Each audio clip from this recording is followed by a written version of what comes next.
मित्रों नमस्कार। मैं विनीत श्रीवास्तव अपने चैनल चित्रराग में आपका हार्दिक स्वागत करता हूं। मित्रों, हम हमेशा संगीत के नए नए रोचक विषयों पे चर्चा करते हैं। कई बार कोई एक मोहक धुन म्यूजिक डायरेक्टर के दिमाग में, जैसे हम लोगों का भी अक्सर होता है कि कोई एक ट्यून हमको पसंद आ जाती है तो वो बारंबार हमारे दिमाग में रहती है, निकलती नहीं है। तो ऐसी एक बहुत मोहक धुन हमारे बहुत महान म्यूजिक डायरेक्टर श्री राहुल देव बर्मन पंचमदा के मन में बसी हुई थी। और देखिए उस धुन से उनने कितनी अच्छी अच्छी मेलोडी बनाई। तो मैं आपको उस धुन का सबसे पहले, वो बेसिकली मूलतः एक नेपाली ट्यून थी और जो कि फ्लूट पे थी, और उनको शायद हो सकता है उनके नेपाल के कनेक्शन तो थे ही। मनहरी सिंह जी उनके साथ थे, प्रसिद्ध सैक्सोफोन प्लेयर, हो सकता है उन्होंने उनको वो ट्यून सुझाई हो। तो आर डी बर्मन साहब ने सबसे पहले 1966 में उस ट्यून पे एक गाना बनाया। फिल्म थी पति पत्नी। गाना मन्ना डे साहब ने गाया था। वो किस किस्म का था? अल्लाह जाने मैं हूँ कौन, क्या है मेरा नाम। अल्लाह जाने मैं हूँ कौन, क्या है मेरा नाम। चाहे कह लो अल्लाह दी, चाहे राधे श्याम। चाहे कह लो अल्लाह दी, चाहे राधे श्याम। आपको कुछ कुछ सुनी सुनी लग रही है? इसके बाद 1969 में, यानी ठीक 3 साल बाद, नासिर हुसैन साहब ने एक फिल्म बनाई प्यार का मौसम। उसमें इसी ट्यून को बैकग्राउंड में उपयोग किया गया। अब आपको मैं ट्यून बताऊंगा तो आपको याद आ जाएगा। वैसे ये ट्यून अक्सर शशि कपूर जी जब फिल्म की हीरोइन आशा पारेख जी से मिलते हैं तो पीछे बैकग्राउंड में बांसुरी में बजती है।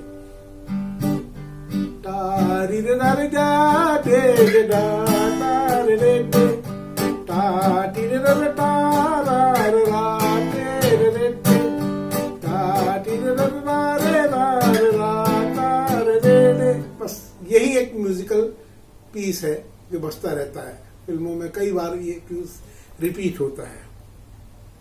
अब इसके बाद 1972 या 3 के आसपास पंचमदा एक फिल्म कर रहे थे, नाम था उसका पराया धन। तो आप देखिए इसी ट्यून को जो सबसे पहले 1966 में उन्होंने गाना बनाया, 3 साल बाद प्यार के मौसम में इसको बैकग्राउंड में यूज किया, और फिर उसके 3 साल बाद एक कितना सुंदर इस पे गाना बना। पहली लाइन तो मैंने आपको बता दी, दूसरी लाइन से इसका गाना शुरू हुआ, वो मैं आपको बताता हूं। पहले इसके हारमोनिका का पीस है। टू टू रू टू रू टू टू तररारी रा तररी रा रा।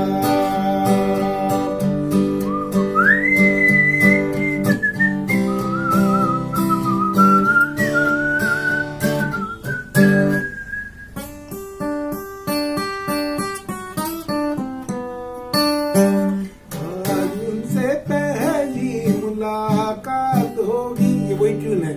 अल्लाह जाने मैं हूँ कौन, क्या है मेरा नाम।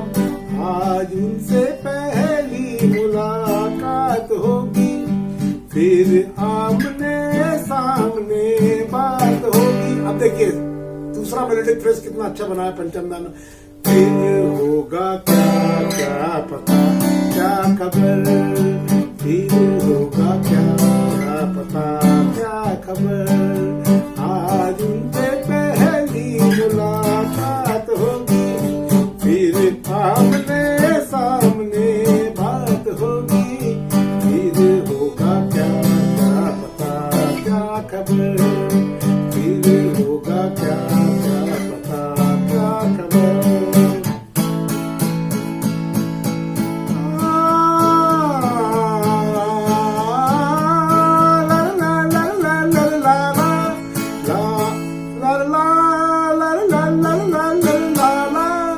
अब ये देखिए कितना विचित्र चेंज है। गाना सा पे चल रहा है, ये सा स्वर है। और ये स्केल है जी मेजर। अब इंटरल्यूड रे पे पहुंच गया, रे, और स्केल भी बदल गया, जी से ए हो गया। तो ये तो बिल्कुल विलक्षण बात हो गई, बड़ी अनूठी बात हो गई।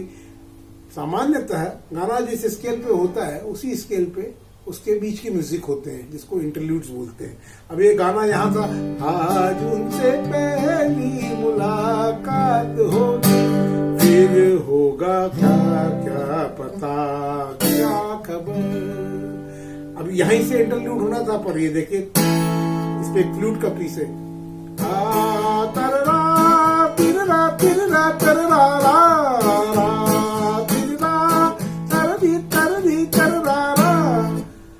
इसकी जरूरत क्यों हुई ये अलग स्केल करने की?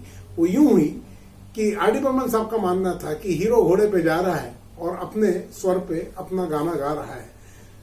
जब बीच में एक पहाड़ी टेकरी पे कुछ चरवाहे बंसुरी बजा रहे हैं, लोक गायक हैं, तो उन्हें तो मालूम नहीं हीरो का स्वर, वो अपने स्वर में बजा रहे हैं, उन्हें हीरो का स्वर नहीं मालूम है। तो मैंने इसको स्वर को चेंज कर दिया, मैंने इसको स्वर को यहां से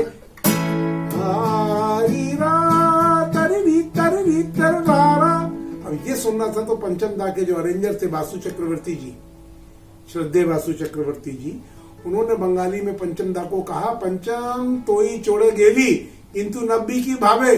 ये मैं भूल गया इस बात को, क्योंकि मुझे हिंदी में मालूम है कि इसका मतलब है कि पंचम तू चढ़ तो गया ऊपर, नीचे कैसे उतरेगा। ये मेरे नागपुर के सुरमित्र हैं श्री देवाशीष चक्रवर्ती, उनसे मेरी बात हुई, उन्होंने मुझको इसका पूरा फिर बंगालीकरण करके बताया कि पंचम तू ही छोड़े गेली किंतु नब्बी को भावे। अब उतरेगा कैसे, क्योंकि तू तो यहाँ चढ़ गया।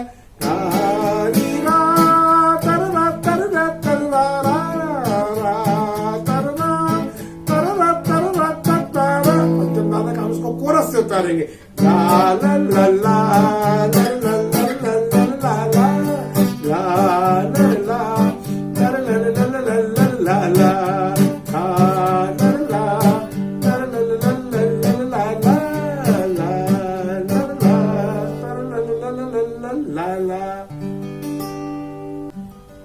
पंचमदा ने इसका अंतरा बहुत ही सुंदर बनाया है, और मैं बगैर बताए वो रह नहीं पाऊंगा आपको।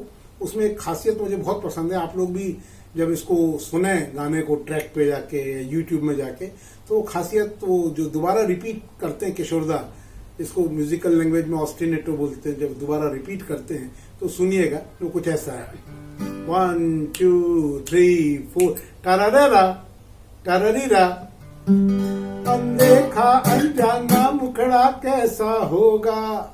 तो अब देखिए उसमें शुरू में पहले फ्रेज में ऐसा है, अनदेखा अनजाना मुखड़ा कैसा होगा, ना जाने वो चांद का टुकड़ा कैसा होगा। फिर एक म्यूजिकल पीस आता, तारी तारी। अब देखिए, अनदेखा अनजाना मुखड़ा कैसा होगा।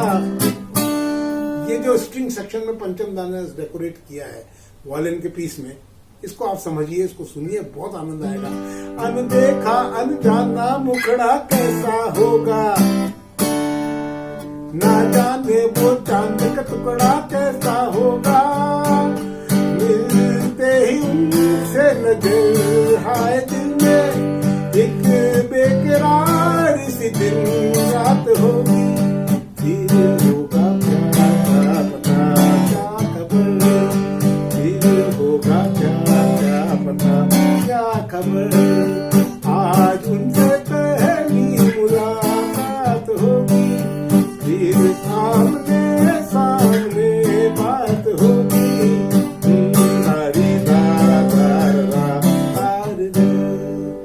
तो आप देखिए एक ट्यून जो कि पहले चली थी नेपाल से बॉम्बे आई, बॉम्बे से 1966 में पति पत्नी में आई, उसके बाद 1969 में प्यार के मौसम में आई, और उसके बाद 1972-3 में पराया धन में आई, और आज वो मुकम्मल रूप से आप सभी को बहुत आनंद दे रही है। आज भी लोग सुनते हैं, पहचानते हैं, और किशोरदा ने बहुत उसको फैंटास्टिकली गाया है।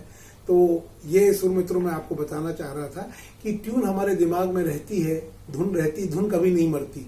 बोल मर जाएंगे, शब्दों के मायने खो जाएंगे, बोल याद नहीं रहेंगे, पर ट्यून जैसे हमारे दिमाग में रहती है वैसे ही ट्यून म्यूजिक कंपोजर के भी दिमाग में रहती है और उसको बारंबार बारंबार नए कलेवर में पेश करता है, लोगों को पसंद आती है। यही मैं बताना चाह रहा था और हम अगले एपिसोड में कुछ नए विषय को लेकर आपसे मिलेंगे। तब तक के लिए शुभ रात्रि।